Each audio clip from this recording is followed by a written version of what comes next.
पनो आकिल मां ख़बर ॾींदा हलूं त पनो आकिल भरिसां सरकारी स्कूल बंद पइजी वियो। स्कूल खे ओताक में तब्दील कयो वियो। क्लासुनि में जानवरनि जो चारो पयल जॾहिं त चार दीवारी अंदर फसल पोखियल हुजण जा इंकशाफ साम्हूं आया आहिनि। ॿिनि फीमेल टीचर्स जी वीज़ा ते ॿाहिरि वियल हुजण जो बि इंकशाफ थियो आहे।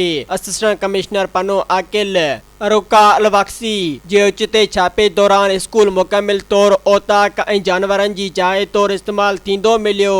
टीओज़ उस्तादनि जा नाला बि ॿुधाए न सघिया जॾहिं त एसी सख़्त नाराज़गी जो इज़हार कयो। सरकारी इमारतुनि जो गैर कानूनी इस्तेमाल एसी जे रिमार्क्स में वाज़े थी वियो।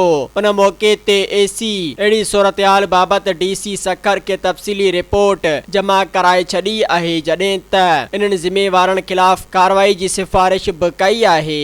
सब्सक्राइब कयो अवामी न्यूज़ HD खे ऐं ताज़ा तरीन ख़बरुनि लाइ ॾिसंदा रहो अवामी न्यूज़ HD।